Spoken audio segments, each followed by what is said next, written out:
Good evening, ladies and gentlemen, and welcome to Marshall Public Access TV.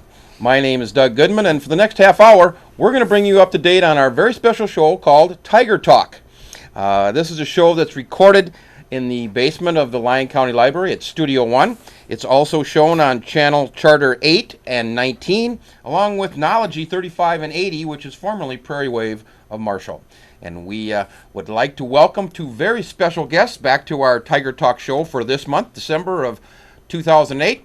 On my far left is not an unfamiliar face to this show, Superintendent of Marshall Public Schools, Mr. Clint Willert. Welcome, Clint. Good to be back here with you, Doug. It's always a pleasure to have you on the show because we always get a chance to talk about some of the many, many interesting things that are happening in Marshall Public Schools. And I'm going to let you introduce our very special guest. And today is no exception of an opportunity to talk about all the special things going on in Marshall Public Schools. And to do that, I brought with us today, much like we've done in some previous shows this year, some of the various other leaders that are in the Marshall Public School system so that people have an understanding of who they are, what they do, and what their programs are all about. And today I'd like to introduce to our viewing audience Mary Kay Thomas. And Miss Thomas is our middle school principal. She's the principal for the Marshall Middle School, which was the old Marshall High School.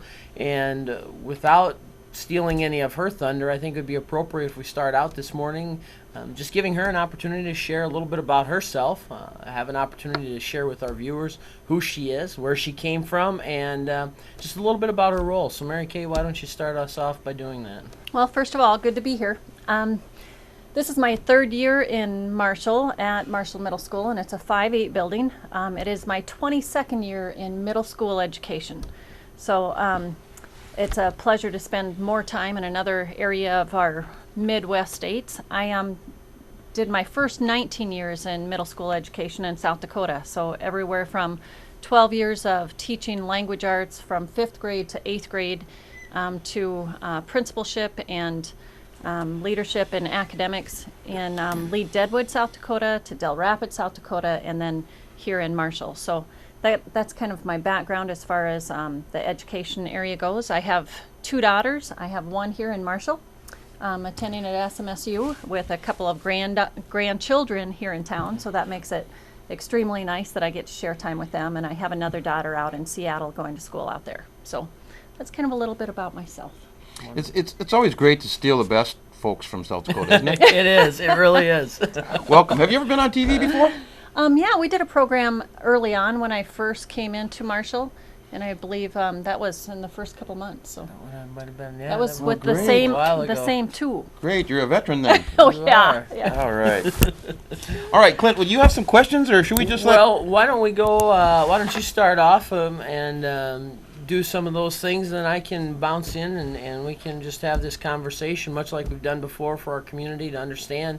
And maybe the best place to start is let Mary Kay talk a little bit about the middle school philosophy. And we've reconfigured into a true middle school now, and we're into our 3rd year of doing that. And when I say a true middle school, before we were configured at Marshall Public Schools as a school system that was a kindergarten, 5th and 6th grade building. We had a 7th and 8th grade building, the old junior high building. And in form, we called it a middle school, but in function, it really wasn't. So maybe we should let Mary Kay talk about how she's been working with the teaching team and the teacher leaders at the new Marshall Middle School to really define it as a middle school. I think most of that definition comes from our staff. The middle school philosophy is really based on individual teams within teams, so a small school within a school, and that we really work toward making sure that kids and parents feel like they are in a small environment. It's tight-knit, it's collaboration, it's communication, and it's about staff working together to make sure that our kids get the best education possible. That education obviously involves the traditional academics, but also in the middle school philosophy, it's very much in teaming. And so that teaming style is an opportunity to integrate all of our standards within not only the core, but exploratory and enrichment areas as well. So our kids get quite a broad range of experience, but we also want to ensure that middle school students get opportunities for exploration in those enrichments, and that they find where their niche is before they get into the high school years where they really want to focus in one academic area or another.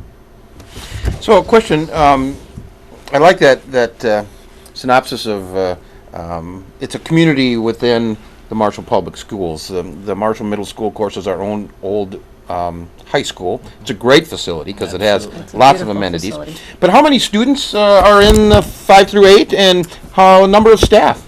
We have about 580 students, 5 through 8, so approximately 150 students per grade level. And then we have some shared staff between buildings, obviously, but for exclusive middle school people, we have about 48 to 52 right in there, depending on those numbers that kind of go between buildings. So right in there. It's a busy place. It's a busy place.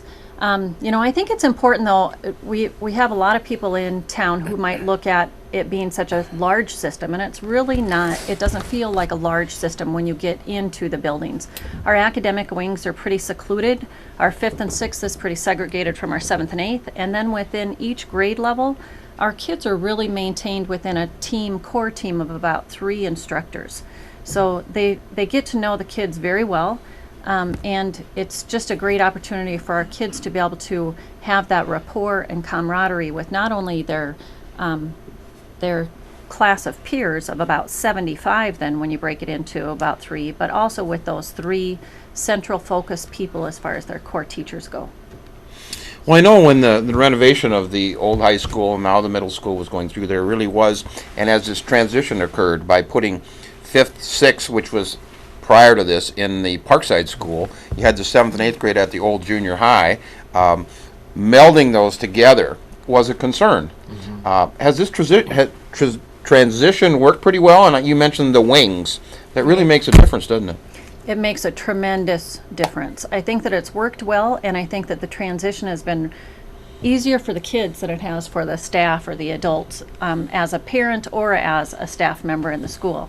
The kids really adjust and acclimate to whatever we put them through at any level. They walk into the building the first couple days as 5th graders. I think there's some trepidations, but there's so much assistance, not only with parents coming in and assisting, but also with just the maternal being of that 5th grade team in making sure that that transition is a smooth one. But they acclimate very quickly and very well, and it's also where we can reassure to quite an extent that our 5th and 6th graders are very much segregated from our 7th and 8th graders. And that is part of that middle school philosophy and making sure that our kids are very much protected at the same time as getting life experiences within that building. So we work at all ends there. And Doug, you raise a good question when you ask about the whole middle school philosophy piece as part of that and that transition, because when people think of the middle years, they may think back to their own middle years, where it was smaller people in a traditional high school type environment. And what Marshall Public Schools has been very intentional in doing, and under the leadership of Mary Kay Thomas, has been working very hard to create really a transitional time that transitions from what some view as a very nurturing elementary experience to a more structured high school experience, and blending those two together into a middle school environment. So we are taking kids along that continuum, and it's about what's developmentally appropriate for the children, and it's what's the interest of those children, and where's the opportunity for those children. And we've been looking at different things in the middle school to help us do those, both in terms of the curricular side, when you talk about the core curriculum and the enrichment opportunities, so kids have chances to explore a whole host of interests. But then you look on some of the extracurricular side of things, such as the addition of a speech program at the middle school, looking at the after-school program housed at the middle school, which I know we're all very passionate about and are very involved with.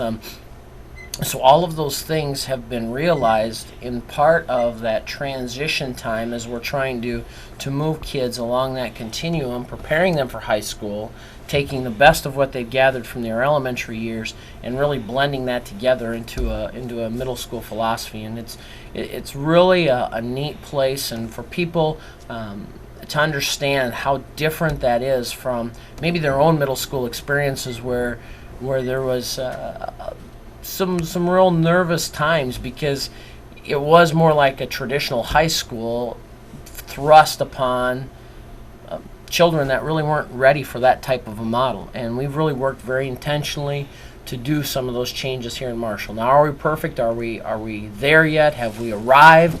By no means. It's an ongoing process to get to that point, and it's something that you work through continually as kids change and interests change and needs change and all of those dynamics go to bear. But we have made significant gains in terms of the teaming and the enrichments and those type of programs and services that Ms. Thomas has talked about.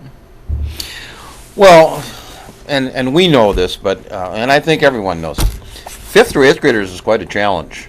I mean, they're going through a lot of changes, and I know as the facility has changed and developed, that's got to be from, like you say, the nurturing coming out of 3rd and 4th grade, and then going into the middle school, and then 7th and 8th graders, preparing them for high school. You're pretty much all over the board there with a lot of different emotion, developmental type things, and then you throw the academic piece into them, and that really has to be your challenge.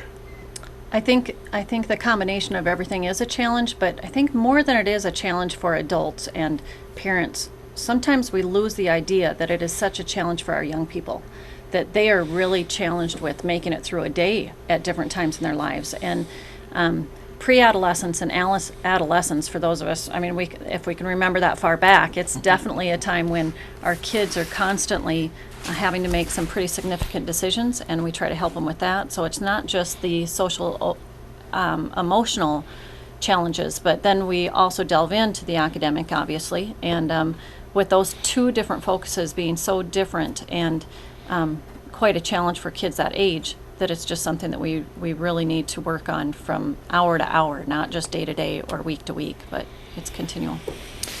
You know, and Clint and I have talked about this before, technology has really impacted everyone in the last 10 years.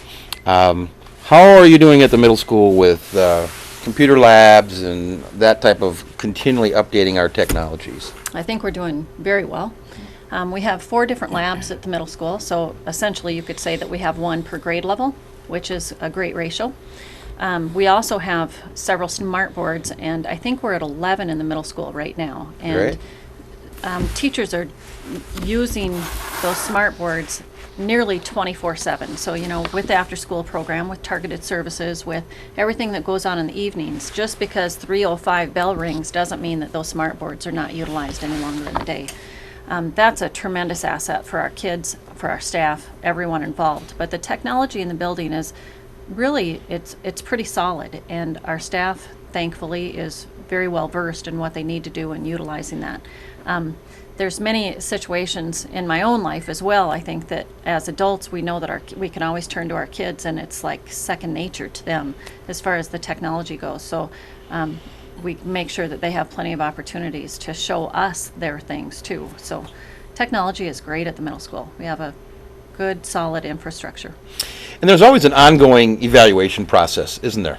I mean, and not only are you dealing with the students, but your staff, with parents, and that's once again another day-to-day challenge. It is, and when you look at the investments that our community has made in the middle school, in the high school, looking at the operating referendum and all those things, we're always evaluating how we're utilizing those resources and utilizing the public trust, because that's what it's about. It's about the public trust and the confidence that they've given us to do what we are expected to do, which is provide students that are ready for tomorrow's challenges, whatever they may be. And it's fundamental in our mission and our vision statements. You know, in our vision, we talk about working together as one in pursuit of excellence. In our mission, we talk about developing the potential of each learner for success in a changing world, and we're living that right now. And you look at what's going on with financial uncertainty and the global economy and the global marketplace.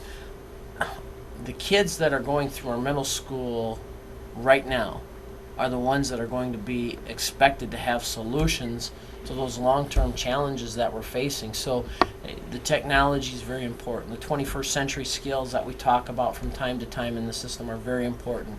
And we take it very, very seriously at the school system on what we're doing to prepare kids for those opportunities, working with parents, because we know that we need to engage parents in that dialogue, and the small teams really affords those opportunities to interact with the teacher directly, so it's not just another child, not just another day, not just another teacher. It's a name, it's a face, it's a relationship, it's a personal feeling of connectedness with the school system, and we're always assessing and determining how we're doing with those things, and a lot of credit goes back to our teachers for doing that work, because without their willingness to really embrace the ongoing philosophical development of a middle school philosophy, and without really understanding how important that is for our students on this continuum of personal development and academic growth, we wouldn't be able to do the things that we do. So we have to recognize the teachers and the support staff for all that they do to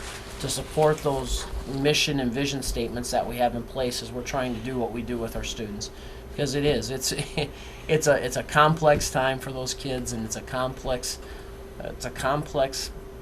piece in our system, because they're transitioning through so much.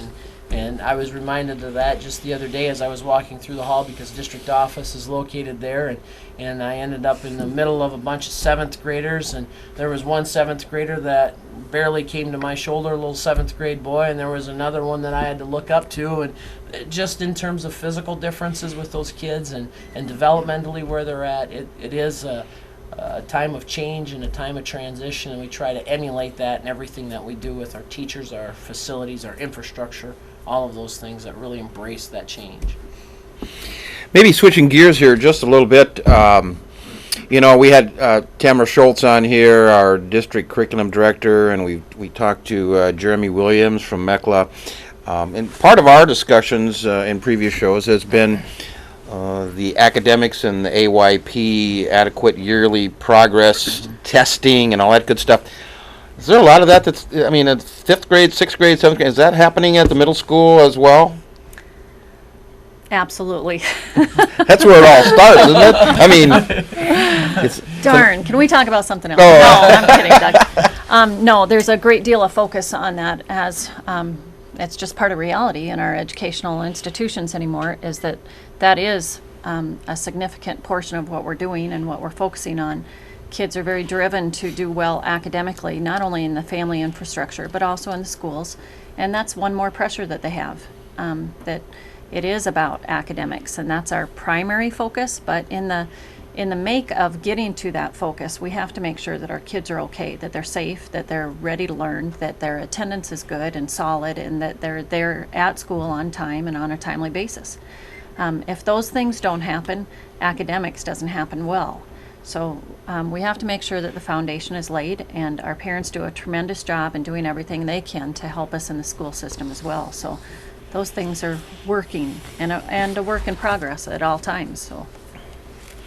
That whole testing thing, and of course, I think every student, when they get to that 5th and 6th grade, that becomes more of a focus, and it's a real challenge to our staff and our students to continue to make progress and yet have fun. And that's what I was just going to say. It's the balance of the whole child. Yep. Where you need to have in place some sort of measures that understand, are we making progress academically? Are we making improvements? That's an expectation that's fundamental to our system. We're going to measure how we're doing, because if we're not measuring how we're doing, you don't know where you're going, and you'll never know if you've ever arrived. So we do make measures, and that, again, is fundamental to our strategic plan. But more so, it's about those things that Mary Kay has emphasized, and it's about the whole child. It's about understanding developmentally where they're at, and how can we support the child and support the family as they're going through these significant changes, huge changes, and understanding who they are and how they function in this place called life, and what does that mean anyway. Those are things that oftentimes, because it's happened to adults so many years ago, we often lose sight of that. But spend a day in the middle school and you'll really get an understanding of those struggles, and kids understanding how they fit in and where they fit in, and you know, it's been a good change. It's been a good transition to go to the 5-8 middle school, and I know that I'll get that question from time to time. Clint, do you really think that this was a good change? And absolutely, I think it was the absolute right decision, the right change to make, and it was right on so many levels for our community. One, it helped overall with our facilities and reduce some busing within the district. So on the financial side, it helped a little bit there. But more so on the academic and the social emotional side, to really bring those children that are going through those fundamental changes in life together, having the supports around them. And Ms. Thomas talked earlier about the counselors and the social workers that we have there. They're readily available for kids. They're there to serve kids. We maintain very competitive class sizes in our middle school. We don't have behemoth class sizes. I know I hear from some school districts up around the Twin Cities metro area and larger metropolitan centers where they'll have 35 students in a classroom in the middle school. And when you start hearing numbers like that, you start wondering if there's really that focus on the child. I can stand in front of people and say that we've committed to maintaining reasonable class sizes in our middle school as much as we have in our primary levels, simply because we understand that it is about development of the child, the whole child, and working together with the families, with the community, to really help the children along that continuum. So it's an ongoing process to balance that whole child with the measures and the assessments that we're accountable to and for on the state and national level. And I believe our team with Mary Kay and our teacher leadership and the entire staff have really balanced that well thus far, and will continue to do so. Well, I know that once again, and I do spend some time at the Marshall Middle School, and it's really a team approach. It's really about building relationships amongst our staff, our students, our parents, even students among students. And there's some great things that are happening at our Marshall Middle School. And as we wrap up December 2008, I know 2009 is just around the corner. Any new things coming in 2009? Any something you want to share? Maybe give everybody a heads up that's coming? Things coming. You know, for the school year, we're working on a variety of different things that are going on, but our primary focus is probably differentiated instruction in the classroom. There's a ton of things going on. Obviously, when I alluded to the more social versus the academic and things that happen within the middle school walls, the social is very much character ed driven, and it's about making sure that our kids understand perseverance, persistence. Even failure is involved in that, and our kids learn so much from that. But also then when we get into the academic focus, and especially reading, writing, and math, and where our strategic plan directs us and we evolve into that, the one area that we feel that we can address many of the student needs is in differentiated instruction within a classroom, so that kids at all levels and all areas of learning, their needs can be met in a more diverse way. So that's one area that we're really focusing on, I would say, for this school year, Doug. Well, and I think, you know, once again, we can talk academics, but I know the middle school has some extracurricular activities, a lot of extracurricular activities. You have student council, a number of those things where you really are providing the students that opportunity to showcase their leadership skills and develop their leadership skills. Right. Do you want to highlight a couple of those, Mary Kay? Some of those that... You know, we try to make sure that our kids are recognized for all of their leadership. activities, their roles, their encouragement. And we have moved in the last couple of years, just moving from a volunteer basis in student council to one where it's very traditional in expectations as far as running for different offices and running for representation in not only homerooms and advisories, but also at the grade level in a larger perspective, and then as a middle school representation. So our middle school counselors, Jennifer High and Heather Bigler, really oversee some of that, as well as Sam Stenzel, who is one of our new Spanish people. They oversee the student council and do a tremendous of service learning activities with the kids as well. So they pull in all of the students with regard to that area. You know, we have our Knowledge Bowl that's going on, our math, our any specialty area that kids want to get to that's more academically in focus for the co-curricular, but then obviously the co-curricular that is more athletically inclined too. So I would just say that there's just such a broad spectrum or umbrella for all kids to be involved in one level or another. I think you've summed it up. I know that our time is running a little bit short, and Jess Nelson, our cable access coordinator behind the scenes, he's waving right now as we speak, but always gives us a little last 5 minutes to kind of wrap up our show, and this is our opportunity once again, as if parents have questions or concerns, maybe what's the best way to get a hold of you? I would say, you know, we like to be available easily via email. And that is all posted on the website. But please come into the building, talk with teachers, talk with administration in the offices, talk with administrative assistants in the offices. The counselors are always ready and willing to sit down and have a conversation. But via phone, if you want to give us a call there, you can reach us at 537-6938 at the middle school. And again, email, any kind of conferences. We have our parent-teacher conferences. Our next one coming up is actually Thursday night of this week. So from 3:45 to 7:45, the building is open to all parents and students within the middle school. But give us a holler one way or another. We're more than happy to sit down and try to work out anything that we need to work on and work with, and make sure that our students are at their most beneficial areas.